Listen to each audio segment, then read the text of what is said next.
Mabuti naman nakarating ka pa. Kanina pa naghihintay ang kliyente mo sa'yo. Higit 1 oras na yan dito, ayaw naman magpagawa ng eyelashes sa iba. Gusto sa'yo lang. Ay nako, mabuti na lang wala pang supervisor, hindi niya nakita yan. Mamaya memo ka na naman. Pasensya na, traffic kasi. Anong oras na rin ako nagising? Galing pa kasi ako sa bahay ni Kent. Ay, ang sakit ng ulo ko. Anong oras na kasi ako natapos maglaban ng mga damit niya eh. Alam mo ba na pupunta yung loyal client mo? Ang sabi niya nakausap ka na niya kagabi. Ikaw pa nga raw ang nagbigay ng oras sa kanya eh. Ano ba naman yan, Carmela? Oo, nasabi niya sa akin. Nawala lang sa isip ko. Akala ko nasabi ko sa kanya na hapon pa. Pasensya na talaga. Lahat naman nawawala sa isip mo kapag kasama mo yung boyfriend mo. Mabuti pa ang paglalaban ng damit niya naaalala mo, samantalang tong nagbibigay ng kabuhayan sa'yo, nawawala na ng space sa utak mo. Kumalma ka na, Amira. Ang aga-aga kinukunot mo yung noo mo. Bahala ka, maaga ka niyang tatanda. Tingnan mo, oh. May mga lines na ang noo mo. Sige na, pupuntahan ko na siya. Ako na lang ang magpapaliwanag. Mabait naman yan. Nag-almusal ka na ba? Hindi pa. Malapit na rin naman mag-lunch eh. Mamaya na ako kain. Hay nako, inuuna palagi ang lalaki kaysa sa sarili. Sige, mamaya pagkatapos mo dyan sa kliyente mo mag-almusal ka muna. Maglalagay ako ng sandwich dun sa pantry. Magtitimpla na rin ako ng kape. Kailan ka kaya matatauhan dyan sa pagiging tanga mo sa pagmamahal? Yung lalaking pinapaaral todo asikaso, tapos pinapabayaan ng sarili na alam na sasabak sa trabaho maghapon. Naku talaga! Ngiti lamang ang iginawad ni Carmela sa kanyang kaibigan. Higit 2 dekada na silang magkaibigan ni Amira at sanay na siya sa ganoong asta nito. Natural na ang pagiging prangka at maldita ni Amira, lalo na kapag hindi niya gusto ang ginagawa ng kanyang kaibigan. 4 na taon na ang relasyon ni Carmela sa kanyang nobyo at kahit na ganun sila katagal ay hindi pa rin boto ang kaibigan niya sa kanilang relasyon. Mabilis lang ding natapos ang kanilang araw at 100 lang naman ang uuwian ng magkaibigan, kaya sabay na silang umalis ng trabaho. Samahan mo muna ako. Bibili lang ako ng pagkain. Gusto ko ng manok eh. Saan ka ba bibili? Masyado yatang malaki yung half lechon na bibilin mo. Ay pwede rin naman para may pambaong ka bukas. Hatian mo na lang ako, baka kasi hindi ako makapagbaon ng ulam. Ako na lang ang bahala sa kanin. Hindi. Bakit naman yun ang bibilhin ko? Ang mahal kaya nun, alam mo naman na nagtitipid ako. Maghahanap ako ng mura lang. Sana may tig-15. Anong mahal dun? Ikaw naman ang kakain at aabot pa naman yon hanggang bukas para may ipambabaon ka pa. Ako, Carmela, tigilan mo sa pagtitipid mo sa sarili mo ha? Tapos todo bigay ka sa luho niyang boyfriend mo. Anong makakain mo sa tag-15? Baka ibigay sa'yo yung mantika na pinagprituhan na lang. Bakit ba hanggang ngayon hindi mo pa rin siya hinihiwalayan? Masyado na siyang magastos ngayon. Bakit ko naman siya hihiwalayan? Mahal namin ang isa't isa at maayos naman kami. Nagbabago naman na siya at nakikita ko yon. Huwag lang sana yung mga babaeng malalande ang kusang lumalapit sa kanya. Alam mo naman sa panahon ngayon, hindi naman siya maglolo ko kung hindi siya inaakit ng mga yon. Hindi pa kayo hiwalay kasi kailangan ka pa niya, no? Malaki pa ang babayaran niya sa graduation niya, di ba? Kaya nga todo kayod ka eh. Ang daming tip na naibibigay sa'yo, pero kung magtipid ka sa sarili mo, grabe. Kulang na lang mag-ulam ka na ng asin araw-araw para lang wag makagastos. Sugar mommy ang labas, no? Huwag mong idamay ang panahon ngayon sa nangyayaring panloloko ng nobyo mo. Talagang malandi siya, yun na yun. Kasi kung talagang tapat siya, kahit pa maghubad ang babae sa harapan niya, hindi siya manloloko. Tama na yan. Matalino ka naman kasi, Carmela. Huwag ka na maghanap ng ibang salita na magja-justify sa pagiging tarantado ni Kent. Ikaw, panay ka ganyan sa akin. Hindi mo lang kasi alam ang nangyayari sa relationship namin. Malamang magtitipid ako dahil itong ginagawa ko para sa future naming dalawa. Kapag nakapagtapos na siya at nagkaroon na ng magandang career, matutulungan na niya ako. May ibibigay na rin niya ang pangako sa akin na magandang buhay. May tiwala ako sa boyfriend ko at yun ang mahalaga. Hoy babaita, 23 years old pa lang yung boyfriend mo at ikaw 33 na. Sa 4 years na relationship nyo, ilang beses ka na niyang niloko sa babaeng mas bata sa'yo. Ipupusta ko lahat ng meron ako sa buhay ko. Kapag nakapagtapos yan, iiwan ka niyan. Yung pangarap at karera na pinapangako niya sa'yo, ibibigay niya yan sa babaeng mahal niya at hindi ikaw yun. Maniwala ka, kapag mahal ka ng lalaki, hindi ka niyan gagatasan ng ganyang kalala. Hindi niyan maaatim na ikaw ang bubuhay at magpapaaral sa kanya. Itong asawa ko, noong kami pa, nag-aaral yan habang nagtatrabaho. Partida ha, breadwinner pa siya sa pamilya nila, pero galit na galit siya kapag naglalabas ako ng pera para sa kanya. Dahil sinasabi niya na naaapakan nun ng pagkalalaki niya. Tapos yung boyfriend mo, ultimo pambili ng sabon sa'yo pahihingin. Ang laki ng katawan masyadong pabigat. Tigas ng muka eh. Magkaiba naman kasi sila ng asawa mo. Bata pa to nung nakilala ko at ang layo ng age gap namin ha. Ako rin na nagpresenta nito dahil ayoko na mahirapan siyang pagsabay ng pag-aaral at pagtatrabaho. Ano ba naman tong usapan natin, Amira? Kung saan na naman ito mapupunta tapos mag-aaway na naman tayo. Yan kasing mga lumalabas sa bibig mo hindi mo inaayos eh. Wala kang pakialam kung makakasakit ka ng tao. Ay talaga, hindi ko titigilan yung relasyon ninyo. Di bali na lang na maglupasay ka sa pag-iyak mo dyan kesa magsettle ka sa taong hindi alam ang responsibilidad sa buhay. Nasasaktan ka sa mga salita ko dahil alam mong totoo. Tama na sinabi, Amira. Nagpapasama lang naman akong bumili ng uulamin ko. Pinapangaralan lang kita dahil kapag nagmamahal ka, nawawala yung utak mo. Tinakpan ni Carmela ang kanyang tenga upang hindi marinig ang paulit-ulit na sinasabi sa kanya ng kaibigan. Sa paglipas ng mga araw, naging mahigpit ang dalaga sa kanyang gastusin, lalo pa at nalalapit na ang pagtatapos ng kanyang nobyo. Nagbigay siya ng malaking halaga dahil may kailangang bayaran si Kent sa paaralan. Naubos ang ipon niya at nadagdagan pa ang kanyang mga utang. Isang gabi, nagtungo siya sa bahay ng kanyang nobyo upang bigyan ito ng sorpresa. Dala niya ang sapatos na gustong-gusto ni Kent. Magandang gabi po, tita. Andyan po ba si Kent? Ay, oo nga po pala. May dala po akong grocery. Dumaan po ako kanina. Binilhan ko na rin po kayo para po may stock kayo. Kinuha ng nanay ni Kent ang dala niyang plastic at sinabi na nasa loob ng kwarto ang kanyang nobyo. Agad din naman na nagpunta roon ang dalaga. Pagtayo niya sa tapat ng pinto, bumukas ito at may isang babae na lumabas. Labis ang pagtataka niya dahil ngayon niya lang nakita ang babae na yon. Kung susumahin ay bata pa ito. Kung hindi kaedad ng kanyang nobyo, maaaring mas bata ng 2 taon. Balingkinita ng katawan, maputi at kulay abo ang buhok. Hindi maikakaila na maganda ang babae na yon. Sino yon? Andito ka pala, babe. Kamag-anak namin yon. Pinsan namin sa father side. Halika. Kanina ka pa ba? Bakit hindi mo ko sinabihan na pupunta ka ngayon? Sana nag-chat ka man lang sa akin para ako na ang sumundo sa'yo sa kanto. Ngayon ko lang siya nakita ah. Bakit nandito siya sa loob ng kwarto mo? Nakiligo lang siya. Kasi kanina may tao sa CR. Dito lang naman sa kwarto ko may bukod na banyo. Kaya sabi ko dito na lang siya kasi aalis siya ngayon eh. Mamaya pagbalik niya ipapakilala kita. Siya yung anak ng tito ko na nag-asawa ng mas bata. Naalala mo ba yung kwento ko sa'yo? Yung nag-abroad tapos doon nakakilala ng bagong asawa?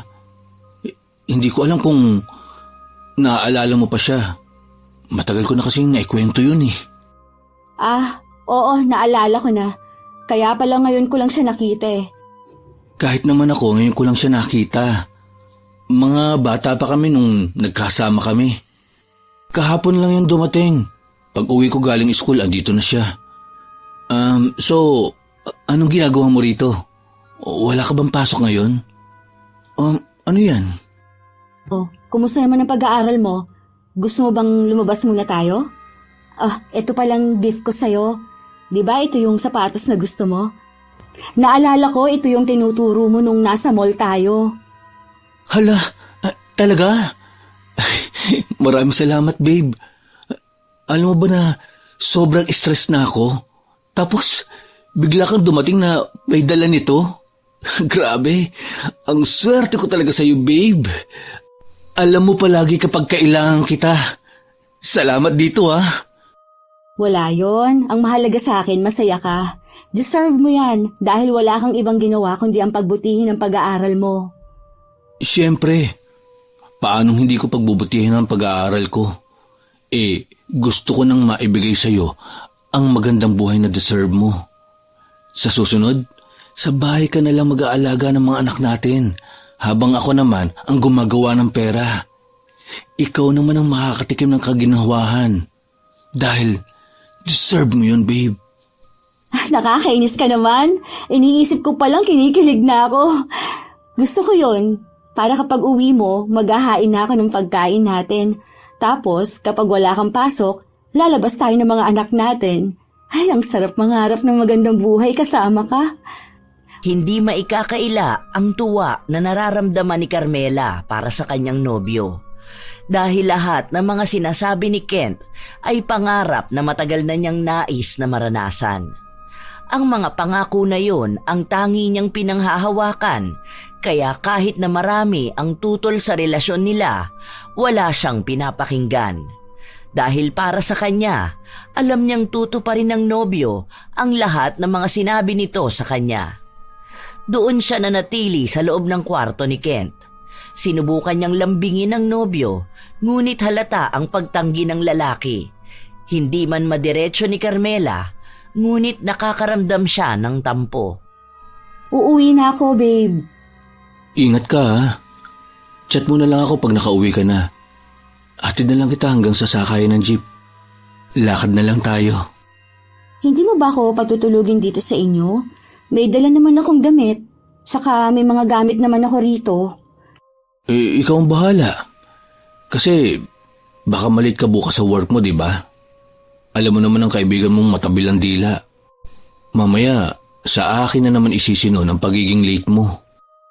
Sa bagay, tama ka nga. Kahit nasabihin niyo ni Carmela, naghihintay pa rin siyang pigilan siya ni Kent na umuwi at ayain na doon na lang sa bahay nila matulog. Ngunit hindi niya ito narinig kahit pa hanggang sa makasakay siya sa jeep. Masama ang loob niya habang pauwi dahil inaakala niya na gusto rin siyang makasama ng nobyo ng mas matagal. Kinabukasan, maagang nakapasok sa trabaho ang dalaga. Saktong pagdating niya ay pumasok na rin ang kanyang kaibigan. Nagulat pa ito noong una at tila hindi makapaniwala sa kanyang nakikita. Oh, wow! Himala, hindi ka yata late ngayon. Mabuti naman maaga kang pinaalis ng boyfriend mo. Maaga ka ba nagbiyahe papasok? Hindi naman ako natulog sa kanila. Ang OA mo naman mag-react. Para naman palagi akong late. May araw lang talaga na hindi ko maiwasan yun. Hindi lang naman ako ang nalilate eh. Totoo ba itong nakikita ko? Totoo ba yan, hindi ka natulog sa kanila? Bakit naman? War ba kayo? Salamat naman, baka matauhan ka na niyan. Parang ang gusto kong good news na marinig ngayon, hiwalay na kayo. Ano na? Magpapaluto na ba ako ng pansit para sa celebration? Hindi, may bisita kasi ata sila. Saka, hindi na rin ako nagpumilit. Dinalhan ko lang sila ng grocery. Hindi kami maghihiwalay. Itabi mo yung pansit para sa graduation niya. Ibang klase talaga ang pagyakap mo sa pagiging sugar mommy mo, no? Pati pamilya niya gusto mo nang buhayin. Aber, sino namang bisita nila? Kamag-anak raw nila eh. Babae, ngayon ko lang nakita. Hindi ko alam kung ano tong nararamdaman ko pero medyo nagdududa ako. Ayan na yun. Ayan na nga ba sinasabi ko sa'yo, Carmela? Simula pa noon, ganyan na siya. Hindi na magbabago yung boyfriend mo. Malala na yan. Manloloko na yan noon pa man. Mananatili yung manloloko. Sus! Ngayon kamag-anak naman pakilala niya sa babae niya? Ano ba yung last na babae niya? Ang sabi niya tomboy, pero nagulat ka na lang nakikipaghalikan siya at ilang buwan na silang nagkikita. Nako, sinasabi ko sa'yo Carmela, tigilan mo na yan. Maawa ka naman sa sarili mo. Paano ka makakakilala ng lalaking para sa'yo kung stay ka ng stay sa ganyang relasyon? Wala na ka na itutulong sa'yo, lalo ka pang sinisira. Ano pa bang gusto mong mangyari bago mo makita yan ng malinaw? Ang dami mo namang sinabi. Hindi pa nga napapatunayan eh. Malay mo naman pinsan niya nga talaga, di ba? Tapos masyado lang akong nag-iisip ng kung ano-anong bagay. May tiwala naman ako sa kanya at alam kong hindi niya ako lolokohin. Andoon naman ang pamilya niya. Mabait ako sa kanya. Hindi naman siguro sila papayag na lokohin ako ng anak nila. Sige, maglaro ka ng tanga-tangahan ha. Alam mo premyo niyan? Luha. Ikaw na lang ang mag-gaslight sa sarili mo. Mapapagod ka rin naman yan. Huwag mong asahan ng pamilya niya na kumampi sa'yo. Mabait sila sa'yo dahil ikaw na ang bumubuhay sa kanila. Kamag-anak sila ni Kent. Malamang lahat gagawin nila mapagtakpan lang siya. Ang pamilya ng boyfriend mo ay hindi mo pamilya. Pinapalala mo lang ang sitwasyon eh. Sa halip na kumalma ako, lalo mo akong pinag-overthink. Hindi ka naman nakakatulong, lalo na yung mga sinasabi mo. Ay talagang mag-overthink ka. Tandaan mo, trust your instinct. Hindi mo yan mararamdaman kung wala lang yan. Ilang beses ka na bang natulungan yan mahuli ang boyfriend mo? Hindi ba last na pagdududa mo sa kanya nagkatotoo? Ang ibig sabihin, may tinatago sa'yo yung bata mo. Ayusin mo yung trabaho mo, Carmela. Ilang beses ka na nagkamali ngayong araw. Ilan na yung nagreklamo sa'yo?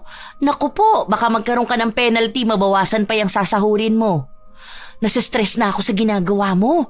Malaki nagiging epekto nito sa'yo. Pasensya na. Hindi lang talaga ako makapag-focus sa ginagawa ko eh. Ang dami kasing tumatakbo sa utak ko ngayon. Bakit? Iniisip mo na naman yung boyfriend mo at pinsan niya kuno? Ang laki na ng epekto ng lalaki na yan sa buhay mo, Carmela. Hindi na uso ang martir sa panahon ngayon. Tama na yan. Napaaral mo na siya eh. Kayang-kaya na niya ng sarili niya. Hindi naman kasi tungkol dyan. Basta, may iba pa. Hindi mo ako maloloko. Kilala na kita. Alam ko kung saang bagay ka nagkakaroon ng problema. Naaawa na ako sa'yo, Carmela. Please naman, maawa ka naman din sa sarili mo. Lahat na ng klase ng dahilan na sabi na sa'yo ng boyfriend mo. Kahit sinong nakakakilala sa inyo, alam ang ginagawa niya. Samantalang ikaw, kahit na ilang beses ka ng pagsabihan, ang tigas pa rin ng ulo mo. Isinawalang bahala ni Carmela ang payo sa kanya ng kaibigan. Kahit naramdam niya sa kanyang sarili na may mali. Sa paglipas ng mga araw, bibihira na lang silang magkita ng nobyo. Tuwing wala siyang pasok, pumupunta siya sa bahay ni Kent. Ngunit saglit lang sila kung magsama dahil maraming ginagawa ang binata. Ilang buwan na ang lumipas, ganun palagi ang nangyayari. Kung hindi niya pupuntahan ng nobyo, hindi ito magpapakita sa kanya. Mabigat ang kanyang dibdib, ngunit hindi niya ito masabi sa kanyang kaibigan. Dahil alam niyang galit lang din ang isasalubong sa kanya. Kaya lahat ng problema ay kanya lamang sinasarili. Pakiramdam niya ay punong-puno na siya at kahit anong oras ay sasabog na. Hindi naman maikakaila na nararamdaman niyo ni Amira, kaya siya na lang ang gumagawa ng paraan upang makapagsabi sa kanya ang kaibigan. Hindi ka pa ba uuwi? Sabay na tayo. Tara na, kung gusto mo tambay ka na muna sa bahay. Salamat, pero hindi na. Pupuntahan ko pa si Kent sa school nila eh.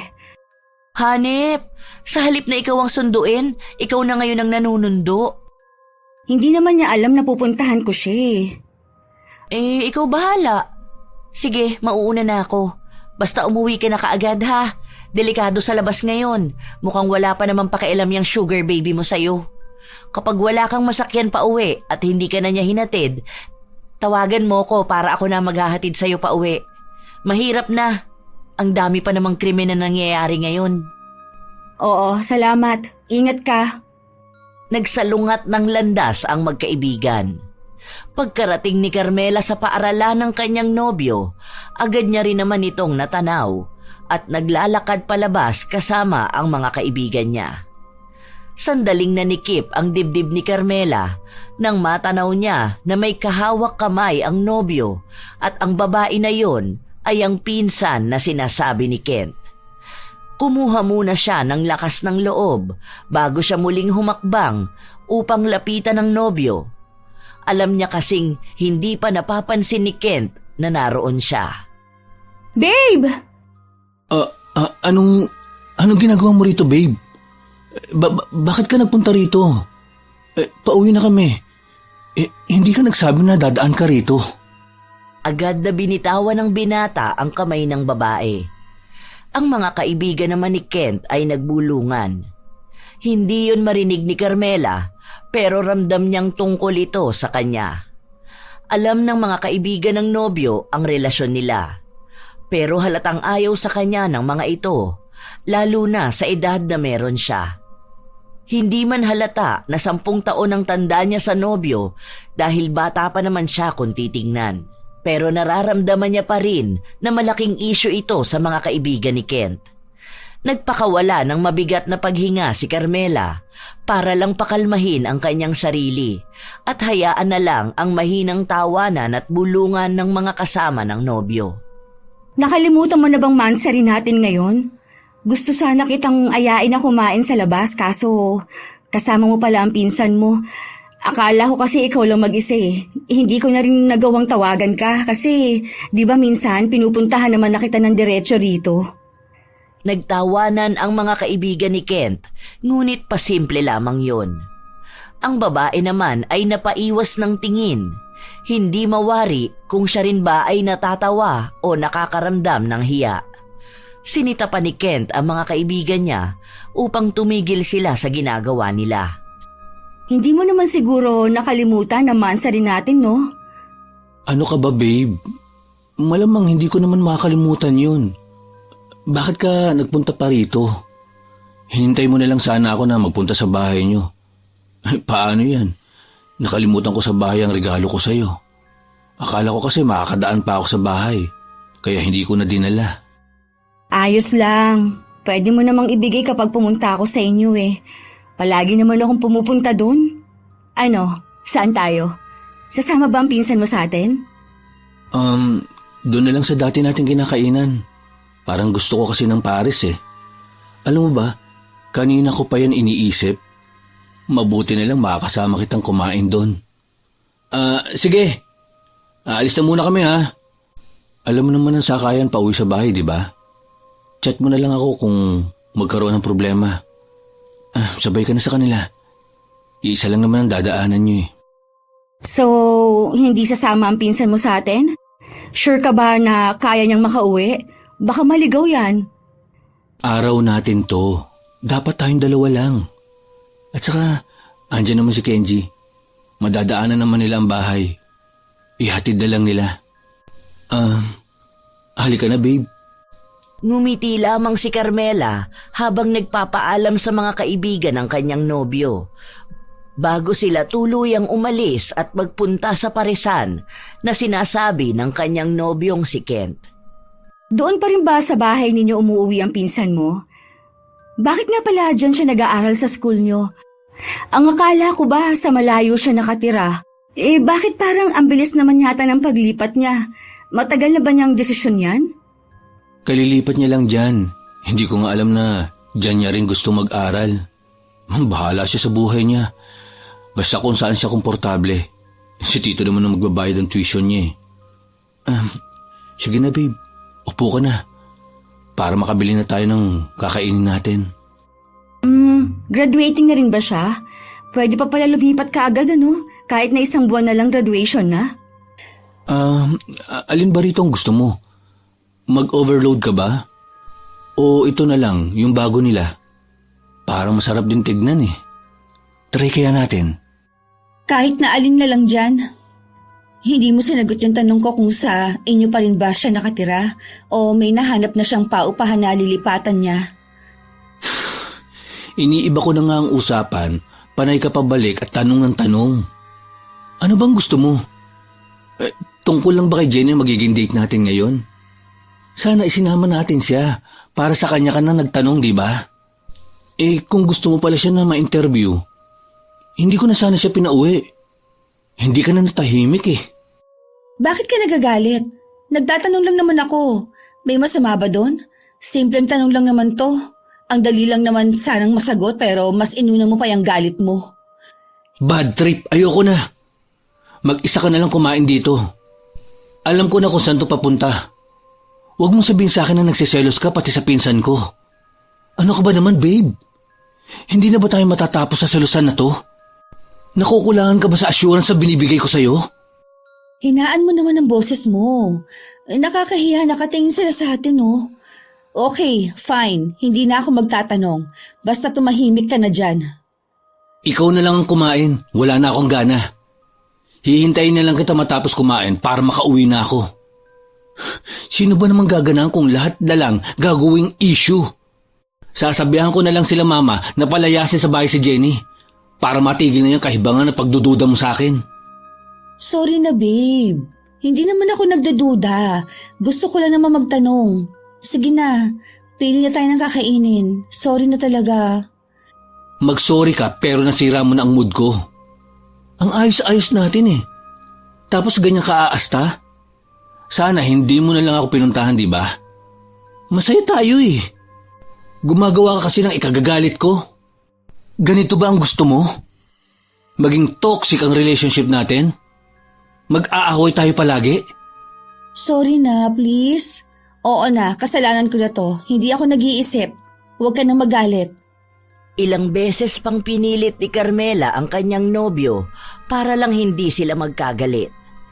Kumalma naman si Kent at ipinagpatuloy nilang ipagdiwang ang kanilang espesyal na araw. Simula ng gabing yon, hindi na naalis sa utak ni Carmela ang tungkol kay Jenny. Nais niyang malaman ang tunay na ugnayan nila ni Kent. Dahil ang mga sinasabi sa kanya ng nobyo, tila ba may ibang kahulugan. Bit-bit niya ng matagal ang katanungan sa kanyang utak. Nakatulala ka dyan. Ano na naman yung iniisip mo? Ha? Hindi naman ako nakatulala. Hindi nakatulala? Kanina ka pa nakatitig dyan sa pader. Muntikan ko na ang pagkamala na tumatagos ang tingin mo dyan. Ano bang problema mo? Kapag sinabi ko sa'yo, aawayin mo lang naman ako eh. Tungkol sa boyfriend mo? O sige na, depende pa sa ikukwento mo kung aawayin kita. Anong nangyari? Confirmed na ba na may babae siya? Hindi yon. Kasi nag-away kami ng maansari namin. Pinag-awayan namin ng pinsan niya. Nagtatanong lang naman ako sa kanya eh, pero mas inuna niya pang magalit. Ayun, nagsorry na lang ako. Nagpipigil na ako ng galit. Alam mo, grabe ka manipulahin ng lalaki na yan. Para lang matigil ka sa pagtatanong, uunahan ka niya ng galit. Tapos ikaw naman to si tanga, tamang sorry para lang magkabate. Ikaw pa ang madalas naglalambing sa kanya kaysa ikaw ang nilalambing. Ano ba naman yun? Ilang beses ko na tong sinabi sa'yo ah. Darating ang araw, nagigising ka, nasa harapan mo na ang lahat ng sagot dyan sa mga tanong mo. Sana naman, ito na ang huling beses na magpapaloko ka, Carmela. Hindi ka na bata. Sana naman, mas unahin mong pakinggan ang isip mo kaysa sa damdamin mo. Hindi na kumibo pa si Carmela dahil unti-unting pumapasok sa kanyang isipan ang sinasabi ng kanyang kaibigan. Ngunit gusto pa rin niyang subukang ayusin ang relasyon nila ni Kent. Kumakapit pa rin siya sa pagmamahal niya para dito at sa mga pangako ng binata para sa pag-abot ng mga pangarap nilang magkasama. Sa araw ng graduation ni Kent, nagpunta si Carmela habang ang pagdududa niya kay Jenny ay hindi pa rin naaalis. Wala si Jenny noong mismong araw ng graduation at ang sabi sa kanya ng magulang ng nobyo ay umuwi ito ng probinsya dahil nagkasakit ang ama nito. Hindi naman na muli pang nagdagdag ng katanungan ang dalaga dahil ayaw niyang mag-ugat na naman yon ng away. Hindi niya nais na masira ang masayang araw ng nobyo. Congrats, babe! Masaya ako para sa'yo. Natupad na rin ang pangarap natin. Grabe, sobrang proud ako sa'yo. I love you. I love you too. Maraming salamat sa tulong mo, babe. Ito na yun. Malapit na ako makabawi sa'yo. Kapag nagkaroon ako ng magandang karir, madadala na rin kita sa magandang lugar. At doon tayo bubuo ng magandang memories. At kapag kaya ko na talaga, pwede na tayong bumuo ng sarili nating pamilya. Magpapagawa tayo ng sarili nating bahay. Hindi na ako makapaghintay na maging asawa ka. Ano ka ba? Kinikilig naman ako sa mga sinasabi mo. Kaya hindi talaga nawala ang suporta ko sa'yo eh. Kahit ako, hindi na makapaghintay na tumira sa iisang bahay kasama ka. Isa talaga sa pinagpapasalamat ko ay ang mga sakripisyo mo, babe. Ang swerte ko talaga sa'yo dahil ako ang pinili mong mahalin. Gano'n naman talaga ang mag-partner, di ba? May magandang kinahantungan naman ng sakripisyo ko. Isa pa, ikaw rin naman ang nag-push sa sarili mo para maabot mo yan. Sinaportahan lang kita. Siguro naman, hindi ka na ngayon naaawayan ng kaibigan mo. Kaya talaga, nagpursige rin ako. Ayaw kita mapahiya. Ang dami pa naman yung sinasabi tungkol sa atin. Ayan, supalpal siya ngayon. Nakatapos ako ng pag-aaral. Maghintay lang siya. Patutunayan ko mabibigyan kita ng magandang buhay. Hayaan mo na si Amira. Ganun lang talaga yon. Basta ako, proud na proud ako sa lahat ng ginagawa mo. Masaya nilang ipinagdiwang ang graduation ni Kent. Malaking pera ang nailabas ng dalaga, lalo na at siya ang sumagot ng ipinanghanda ng nobyo. Hindi na niya iniisip ang pera dahil mahalaga sa kanya ay kung ano ang ikasasaya ng binata. Naging maayos ang kanilang relasyon sa mga sumunod na buwan. Nawala ang pagdududa ni Carmela tungkol kay Jenny dahil nakikita naman niya na binibigyan na siya ng atensyon ng nobyo. Mag-isa si Carmela sa loob ng pantry habang nagtitimpla ng kape. Sinusubukan niyang tawagan ng nobyo, ngunit hindi ito sumasagot. Dahil sa pagiging abala niya, hindi niya namalayan na pumasok ang kanyang kaibigan sa loob. May trabaho na ba ang boyfriend mo? Nakakagulat ka naman. Hindi kita napansin na pumasok. Gusto mo rin ba ng kape? Para kang kabote kung sumulpot.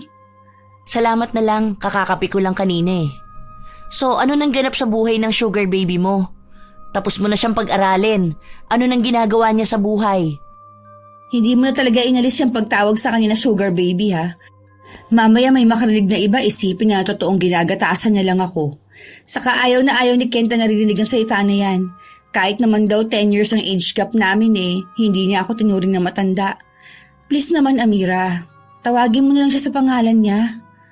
Siyempre paniniwalaan mo siya. Dakilang utu-utu ka eh. Anong hindi ka nakikita bilang mas matanda? Halata namang magkaiba kayo ng generation. Ano naman kung marinig niya? Totoo naman na ginagawa ka niyang sugar mommy, tapos tuwang-tuwa ka naman. Grabe ka naman. Ramdam ko naman talaga na hindi niya ako tinuturing na mas matanda pa sa kanya. Tatagal ba kami ng 4 years kung paniniwalaan niyang sabi-sabi ng iba tungkol sa age gap? Nasa right age naman na siya. May iba nga dyan, nasa 20 years ang gap eh. Basta, wala kami tinatapakan tao. Ang gusto lang namin, magmahalan. Wala naman akong ibang hinihiling sa'yo kundi suportahan ako kung saan ako magiging masaya. Kaso, ikaw pa tong number 1 basher. Basher talaga ako dahil ayokong ginaganyan ka. Alam mo ba kung bakit siya nagstay sa'yo ng 4 years? Scholar mo ba naman eh? Masaktan ka na sa mga sinasabi ko. Real talk lang to, Carmela. Bahala ka dyan. Basta maayos kami. Kapag nagpakasal kami, kakainin mo yung mga panlalait mo sa relasyon namin. Magkaibigan tayo, pero hindi mo man lang tinitignan ang mga sinasabi mo sa akin kung nakakasakit ka ba. Sana naman minsan, magkaroon ka ng konsiderasyon na tao ako. May nararamdaman. Hindi yung akala mo kumakausap ka ng pader na walang pakiramdam. Kaya nga ako concerned dahil magkaibigan tayo. Alam ko at nakikita ko ang ginagawa niya sa'yo. Sige, tingnan natin kung hanggang saan tatagal yung pinaglalaban mong relasyon. Pero sinasabi ko sa'yo, ngayon na-graduate na siya, ipupusta ko pati buhay ko, magbabago yan dahil hindi ka na niya kakailanganin. Hindi na kumibo pa si Carmela. Lumabas siya ng pantry na bit-bit ang kape. Inaamin niya na nasasaktan siya sa mga salitang sinabi sa kanya ng kaibigan niya at nakakaramdam din siya ng kaba na maaaring magkatotoo yun. Kinabukasan, wala siyang pasok kaya nagpunta siya sa bahay ng nobyo. Ngunit ang sabi ng nanay ni Kent, wala ito roon at 1 linggo nang hindi umuuwi ang binata. Dahil doon ay nakaramdam ng pag-aalala si Carmela. Saan po ba ang boarding house niya? Hindi pa po kasi ako nakakapunta ron pero ang sabi niya sa akin, malapit lang sa trabaho niya. 1 sakay lang daw ng jeep. Pwede ko siyang puntahan ngayon kung alam ko lang po sana kung saan.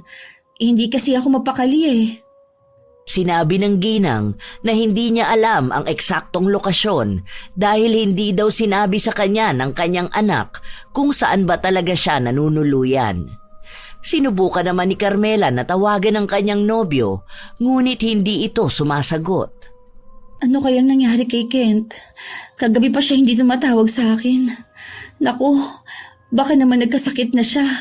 Dapat kasi alam ko kung saan siya tumutuloy ngayon para kung sakali man na may sakit siya, mapuntahan ko kaagad.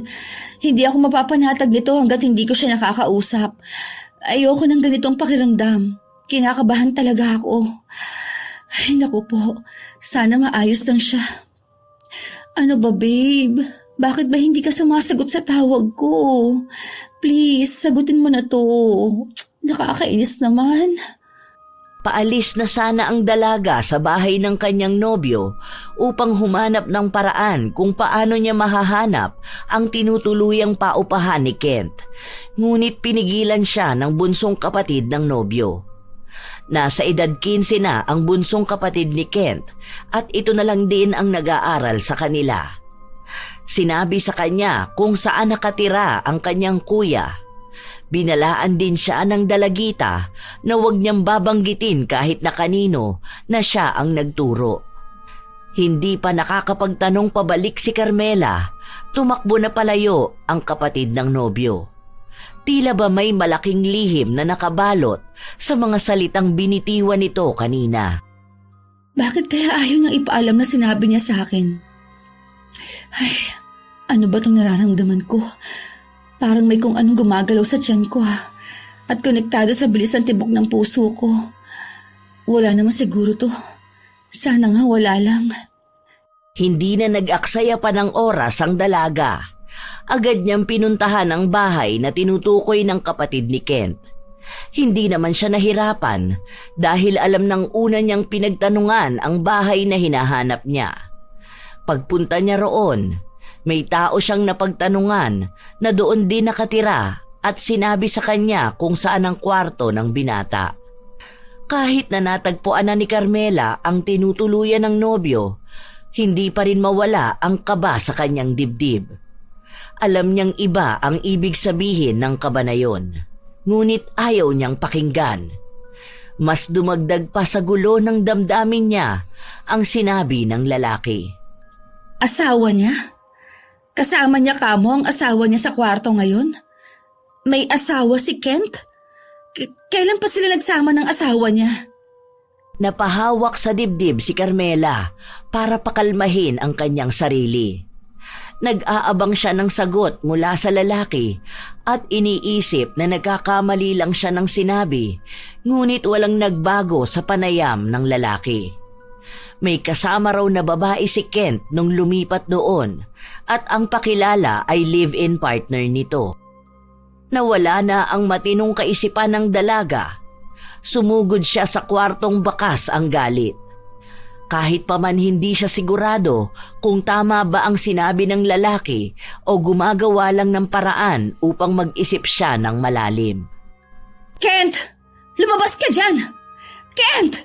Buksan mo tong pinto! Ilang mabibigat na pagkatok sa pinto ang ginawa ng dalaga. May ibang taga-katabing kwarto pa na lumabas dahil maging sila ay nabulabog sa lakas ng sigaw at pagkatok ni Carmela. Ilang sandali pa ay bumukas na rin ang pinto.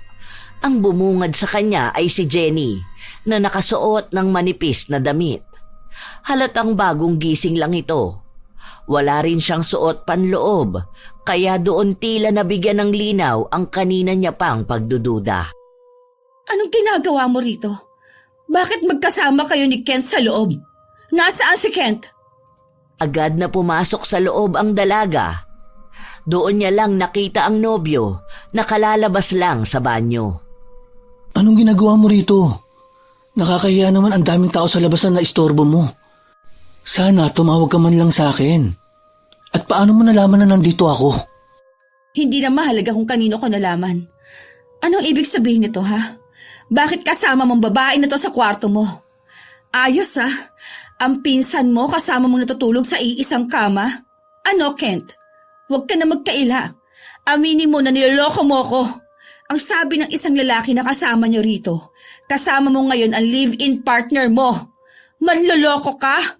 Hayop ka? Akala ko pa naman ako lang ang mahal mo. Alam mo na palang kasama ko siya eh. Bakit ka pa nagtatanong?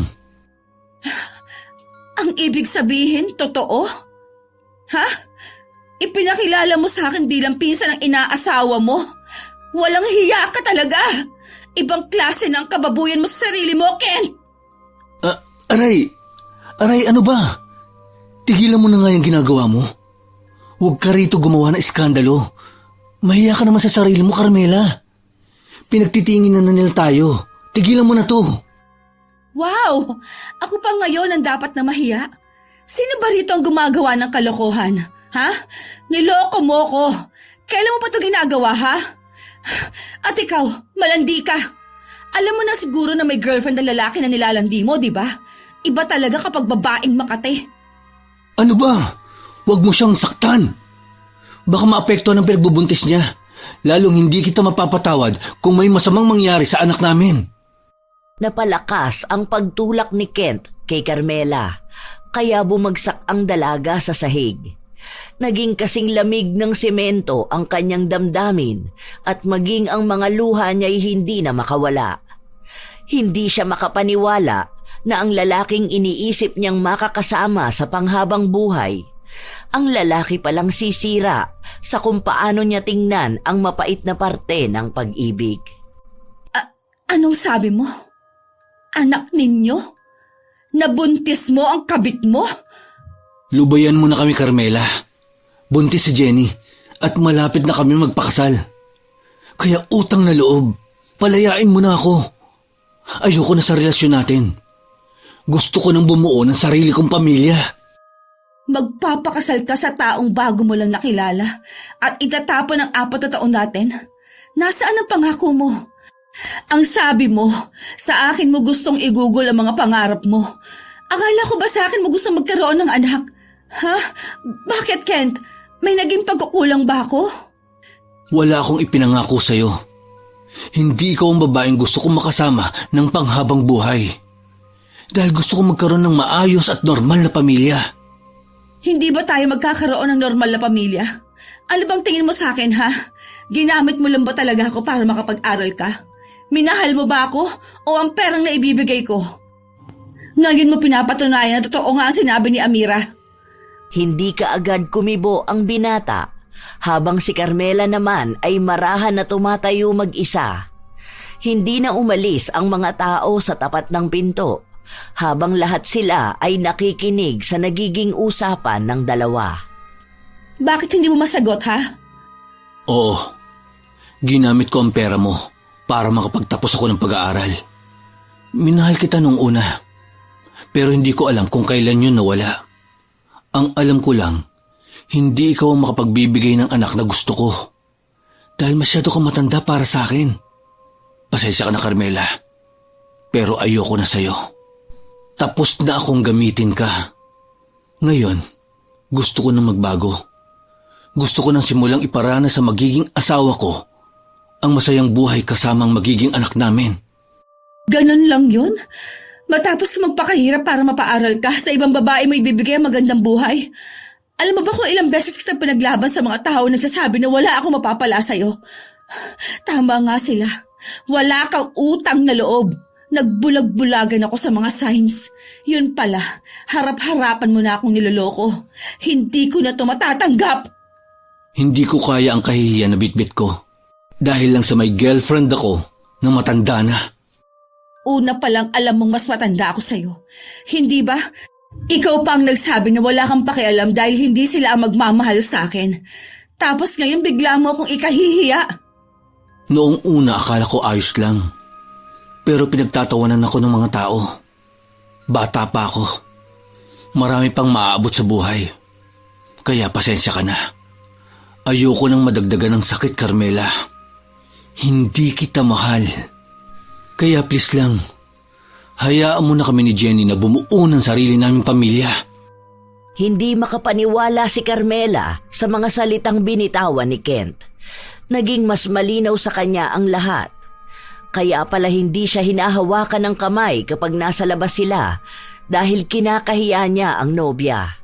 Sa tuwing tinatanong kung ilang taon na si Carmela, hindi ito sinasagot ni Kent. Ngayon lang tila ba bumalik lahat sa utak ng dalaga. Hindi na niya nagawa pang magsalita dahil kusaan na siyang pinagtabuyan ng lalaking akala niya ay mahal siya. Tuluyan na siyang pinabayaan ito at pinipili ang babaeng tunay niyang mahal. Hindi ko na alam anong gagawin ko. Paano ako magsisimula ulit?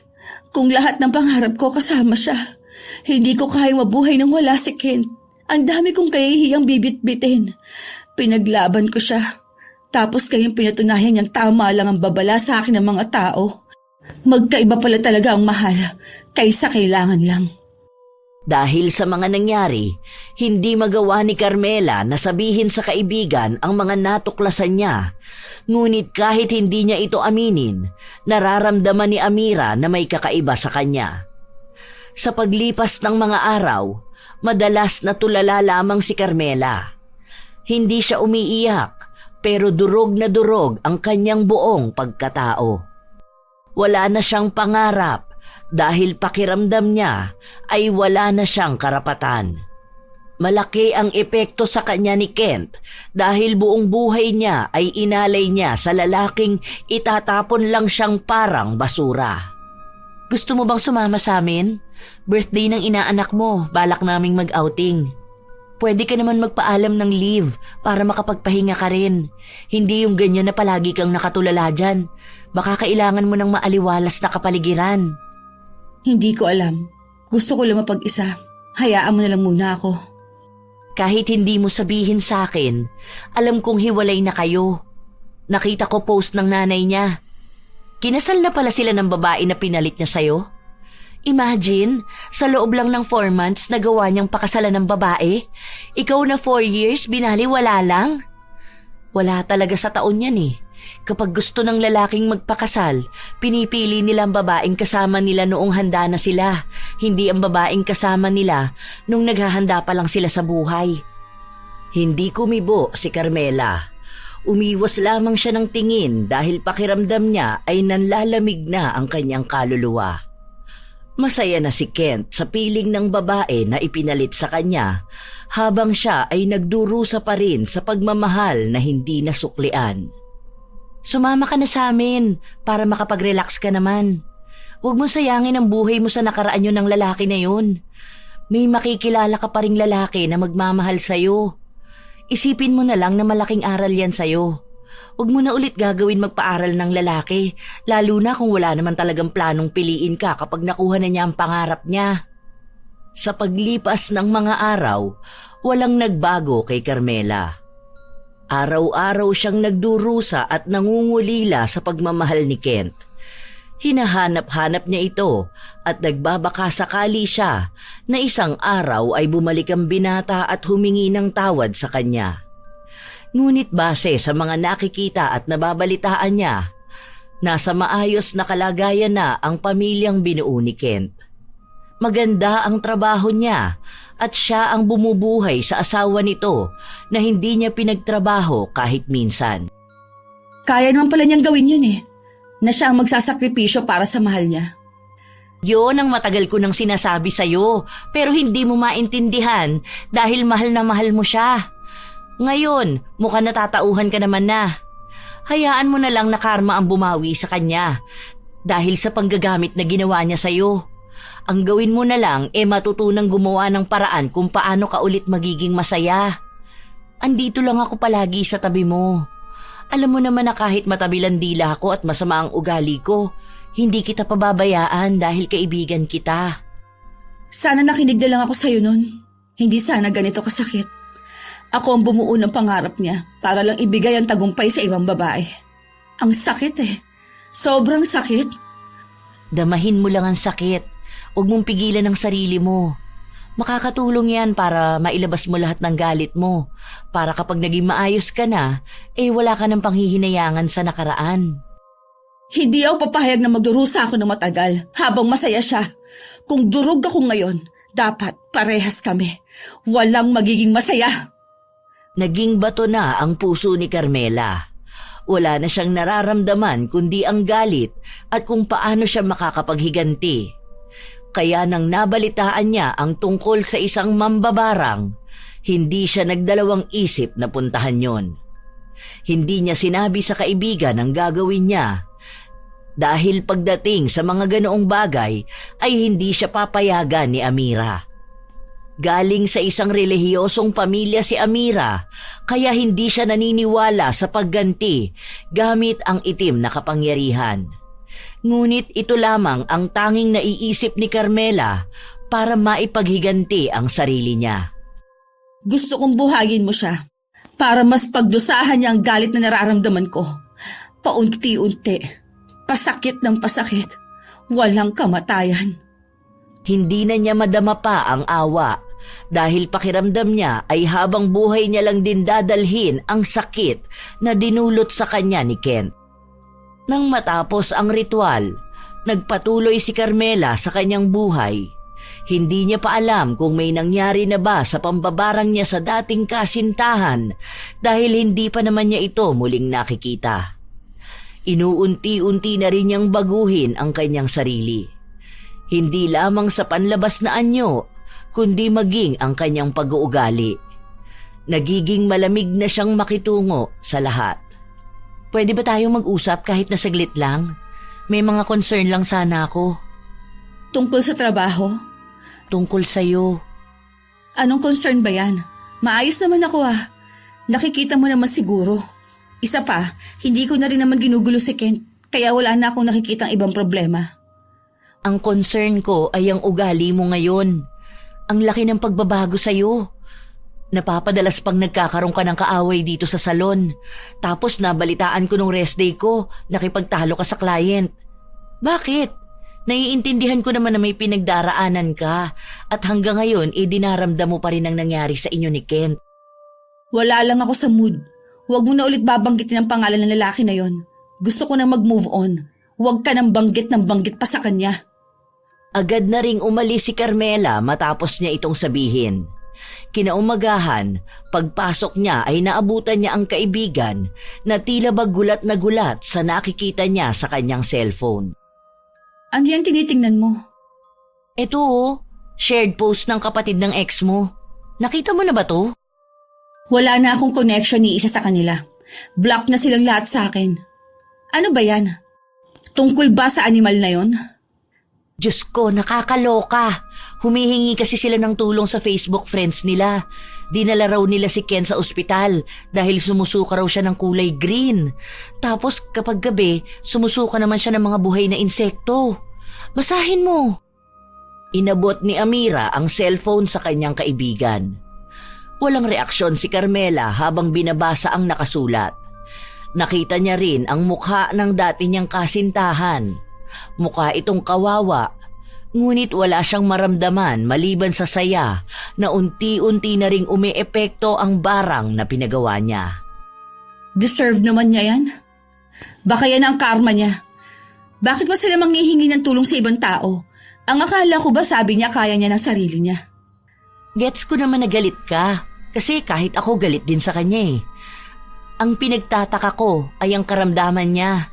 Kasi mayroong mga comment dito na baka daw binabarang na siya. Nag-aalala lang ako na baka mamaya totoo nga, tapos ikaw ang sisihin nila.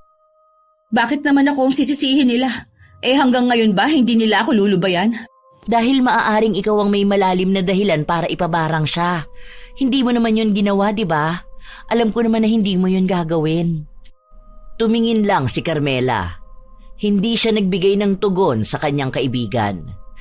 Dahil doon ay nakatunog si Amira na maaaring tunay nga ang hinala niya. Sa paglipas ng mga araw, nakakatanggap ng iba't ibang mensahe si Carmela mula sa pamilya ng dating kasintahan. Nagtatanong kung maaari ba siyang makausap, ngunit tinatanggihan niya ito at sinasabi na wag na siyang guguluhin pa. Isang gabi, nagpasya si Amira na manatili sa bahay ng kanyang kaibigan dahil wala silang pasok kinabukasan. Nais niyang makausap ito ng masinsinan. Nakapagluto na ako. Mas masarap kumain dito sa labas, no? Ang hangin eh. Dito na lang kaya tayo maghain ng hapunan. Hindi ako nagugutom. Anong hindi ka nagugutom? Kailangan mong kumain. Nangangayayat ka na, oh. Mas maganda pa nga ang katawan mo noon. Pwede bang iwan mo muna ako? Gusto ko talaga mapag-isa. Hindi umalis si Amira. Nanatili lang siyang nakaupo sa tabi ng kaibigan niya, humahanap ng tamang pagkakataon para buksan ang usapan na kanina pa niya nais simulan. Kilala kita. Alam kong may gusto kang malaman sa akin. Ikaw ba ang gumawa nun kay Kent? Ang huli kong balita, nasa bahay na lang siya at nangangayayat na. Hindi na siya makapagtrabaho. Hindi na rin magamot ang anumang karamdaman niya. Dahil simula raw nang dalhin nila sa doktor, lumala lang ang sakit niya. Kung sabihin kong oo, may magagawa ka ba? So, pinabarang mo talaga siya? Gusto mo siya magdusa ng pangmatagalan? Oo, gusto kong panghabang buhay niyang pagdusahan ng panluloko at panggagamit niya sa akin. Oh, anong gagawin mo ngayong nalaman mo? Hindi kumibo ang kaibigan. Nakatingin lang ito sa kanya. Hindi mawari kung ano ang iniisip. Hindi na ito pinansin pa ni Carmela. Sa paglipas ng mga araw, nanatiling tahimik si Amira sa mga nalaman niya at ang mga balita tungkol kay Kent ay kusa lang ding dumarating kay Carmela. Hanggang isang araw, nagpunta sa kanilang salon ang asawa ni Kent at hinahanap si Carmela.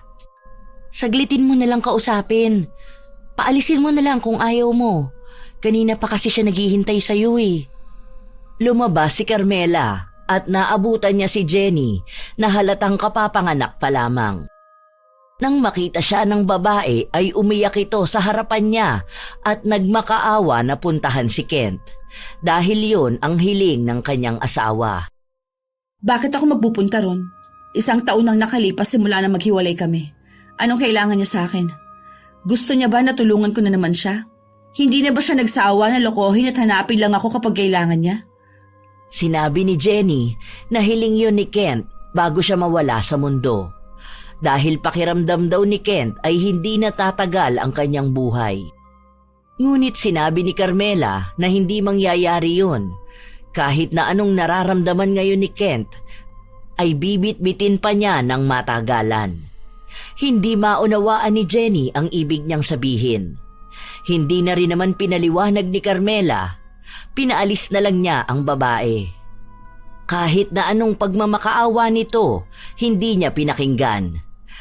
Hanggang sa lumipas pa ang ilang araw, palagi siyang binabalikan ni Jenny para makausap. Ngunit palagi siyang tumatanggi. Hanggang isang araw, nagkaroon ulit sila ng pagkakataon na makapag-usap ni Amira. Hindi na talaga magbabago ang isip mo? Hindi mo gustong makita pa si Kent? Paano kung yun na ang huling beses na makikita mo siya? Ayaw mo rin naman sa kanya para sa akin, di ba? So, ano pang saysay na magkita kami? Ando na tayo sa point na ayaw ko sa kanya para sa'yo, pero hindi naman naaabot sa babarangin mo siya. Alam mo ba na grabe na ang nangyayari sa kanya ngayon? Nakikita ko ang post ni Jenny kung kani-kanino na sila humihingi ng tulong dahil kahit daw ang albularyo, hindi na magamot ang asawa niya. Tama lang sa kanilang maghirap. Noon bang akong tinatarantado nila, nakaramdam ba sila ng awa? Hindi naman, di ba? Kaya bakit ako makukonsensya sa ginawa ko? Kahit nga sorry, hindi ko narinig mula sa walang hiyang lalaki na yon. Sasamahan kita magpunta kahit na saglit lang. Baka kapag nakausap mo siya, makuha mo ang paglaya pati sa sarili mo.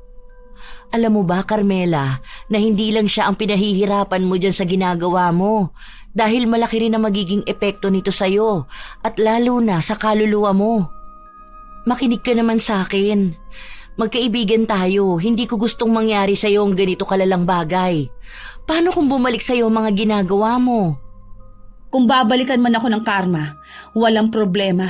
Basta pare-pareho kaming nagdurusa. Dahil hindi ako papayag na ako lang ang nasasaktan habang sila masaya. Ilang beses pang kinumbinsi si Carmela ng kanyang kaibigan hanggang sa napapayag din siya. Nang matapos ang kanyang trabaho, naabutan nila si Jenny na naghihintay sa labas ng salon. Ayaw pa sanang kausapin ni Carmela ang babae, ngunit ang kaibigan na niya ang kusang gumawa ng paraan. Sasama na kami sa'yo pero hindi kami magtatagal. Hindi maikakaila ang tuwa na nararamdaman ni Jenny nang marinig niya ito. Habang nasa biyahe sila, kinukwento niya ang mga napagdaanan ng kanyang asawa. Kung paano ito manghina sa tuwing susuka siya ng kulay berdeng likido na susundan ng mga kakaibang insekto. Nagpunta na rin daw siya sa albularyo. Ilan na ang sumubok na gamutin ang lalaki, ngunit wala ni isa sa kanila ang nagtagumpay. Dahil sa kalagitnaan ng paggagamot, nagsusuka rin ng insekto ang mga albularyo. At sa takot nila na sa kanila mapunta ang sumpa, itinitigil na nila. At sa tuwing ititigil nila ang panggagamot, mas lumalala lang ang nangyayari kay Kent. Nang makarating na sila sa bahay, nakiusap si Kent na iwan muna silang dalawa ni Carmela. Malamig naman ang tingin ng dalaga sa dating kasintahan na walang kalakas-lakas na nakahiga lamang sa kama.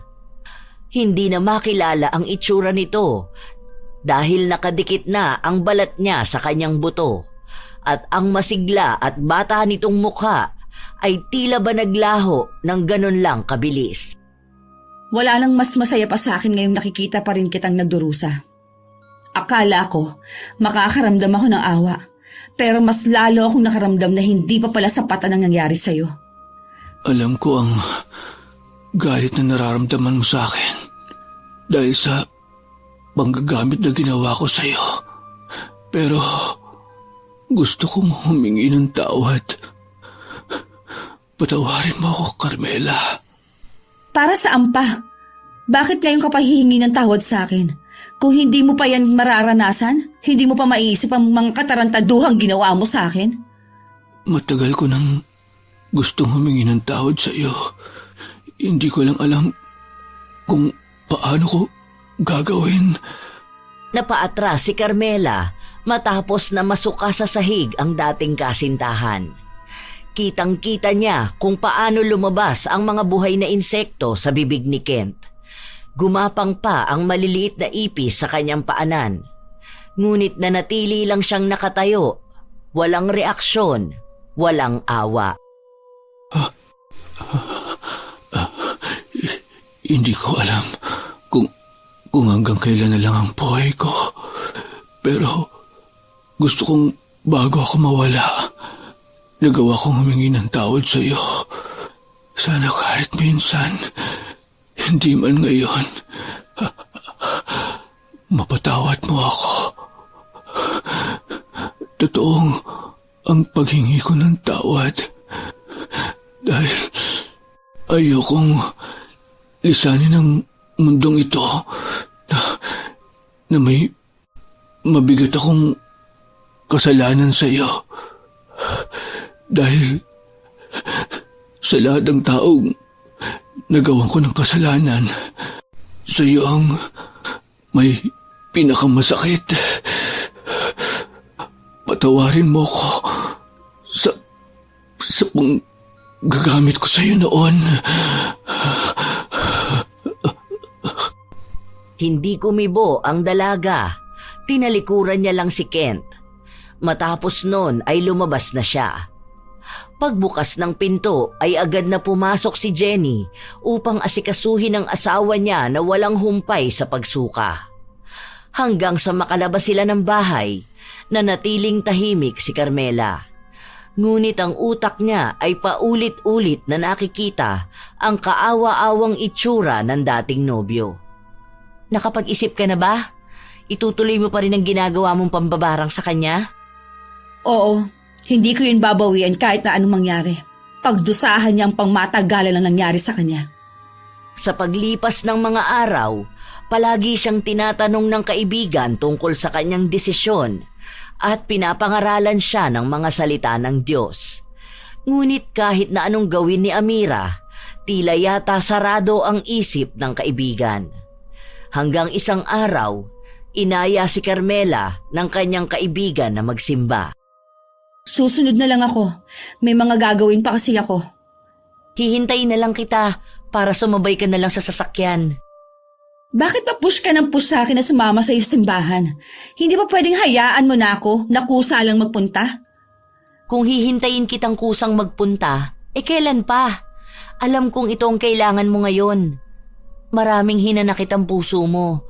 Kailangan mo ng kalinawan, Carmela. Ngayon mo pa yan sasabihin sa akin ha, kung kailan nakagawa na ako ng mali. Ano ba sa tingin mo? Mawawala tong galit sa dibdib ko kapag isinama mo ako dyan? May mag-iiba ba? Maibabalik ba ang 4 na taong nasayang ko? Hindi mo naman kailangan balikan ng nakaraan para lang may mabago. Ang kailangan mo ay pagtanggap na natapos na yun para na rin makalaya ka. Huwag mong hayaan na tumagal pa lalo ang galit na yan kasi nilalamon ka na ng kadiliman, Carmela. Ikaw ang kusang lumapit sa kanya. Hindi lang si Kent ang nagdurusa dahil pati ang kaluluwa mo. Oo, hiniling ko rin na makarma yung walang yamong ex. Pero hindi sa paraan na ganito, na pati ikaw nadadamay na. Hayaan mo na lang muna ako. Buhay ko naman to eh. Hindi kita pwedeng basta lang hayaan, kaibigan mo ko. Sige na, kahit ngayon lang. Hindi na nakatanggi pa si Carmela. Sumama siya sa kaibigan niya na magpunta sa simbahan.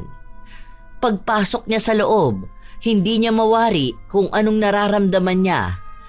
Dahil sa oras na nakatapak siya sa loob, nagtaasa ng mga balahibo niya. Lalo na noong nagsimula na ang misa. Tungkol sa pagpapatawad at pagtanggap ng kasawian ang naging tema ng misa na yon. Lahat ng mga sinasabi ng pari ay tumatama sa puso ng dalaga. Sa tagal niyang hindi umiyak, hindi niya namalayan na may luha na palang tumutulo sa kanyang mga mata.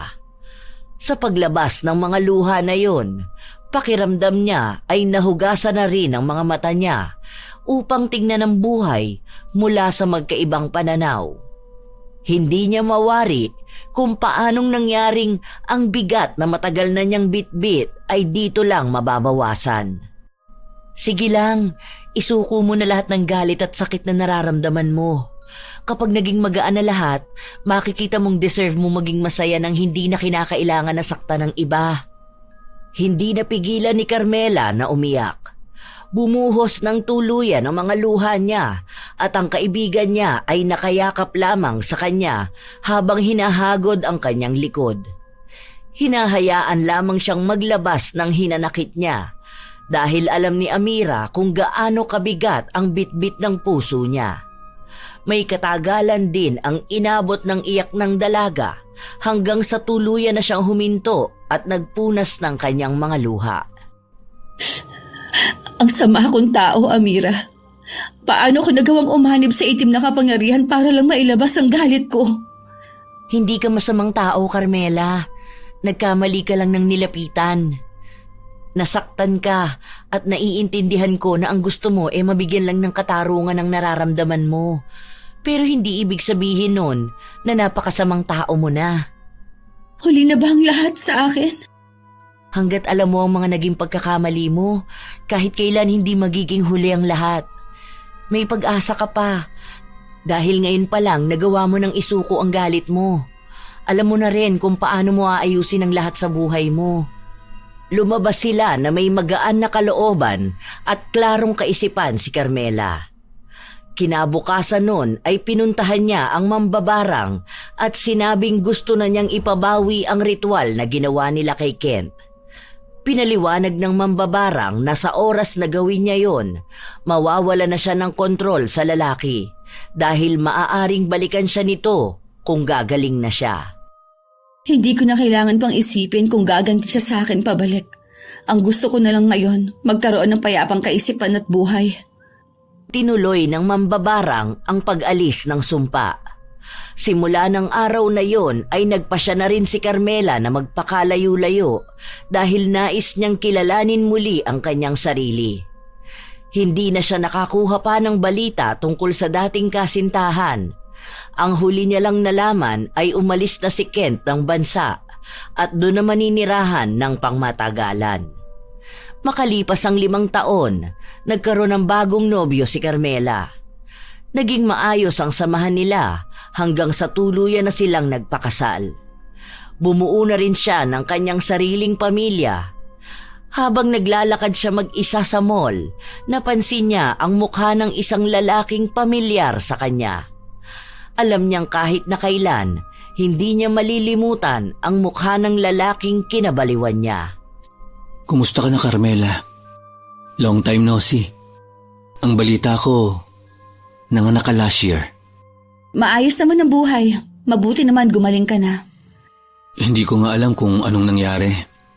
Pero alam kong may parte rin ang pagpapatawad mo sa akin.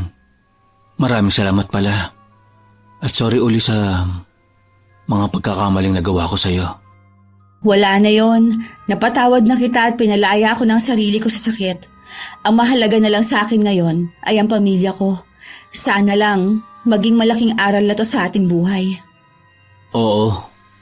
Dahil sa nangyari sa akin, napagtanto kong may malupit pala talagang balik kapag gumawa ka ng masama sa kapwa mo. Tanging ngiti lamang ang ibinahagi ni Carmela bago siya tuluyang umalis. Napakagaan para sa pakiramdam na tuluyan na nga siyang nakalaya sa sakit na akala niya ay walang katapusan. Yun na rin ang huling beses na nagkasalubong ang landas nila ni Kent. Ang alam lamang ni Carmela, nagpatawad na siya at ang nais na lamang niyang pagtuunan ng pansin ay ang kinabukasan, hindi ang nakaraan niyang dinala niya sa kadiliman. Marami mang masamang karanasan sa kanyang nakaraan. Alam niyang malaki rin ang naging tulong nito para sa pagbabago niya. Maaaring kung hindi siya nagpatawad noon, mahabang panahon niyang bibit-bitin ng galit at hindi niya mararamdaman na maging masaya katulad ng nangyayari sa kanya sa kasalukuyan. Dahil kung gaano sana kahaba ang pagdurusa na ipinataw niya kay Kent, ganun din ang pagdurusa ng galit na daladala niya. Malaking pasalamat niya sa kanyang kaibigan na tumulong sa kanya upang isuko ang lahat ng galit at pangamba sa Diyos na siyang humilom sa lalim ng sugat na meron siya noon at nagbukas ng bagong pag-asa para sa muli niyang pagmamahal sa buhay na meron siya ngayon. Shout out sa ilan sa mga masusugid na tagapakinig at taga-suporta ng mga istorya ni Lola Telang. Rosemary Santos, Mildred Ann Bawal, Roslyn Mangilin, Belen Malbas, Christina Pierre 7601, Vincent Florentino, Romulo Laman Jr., Alfreda Alano, at Kuya Gio 720. Ito ang inyong Lola Telang at maraming salamat po sa inyong lahat.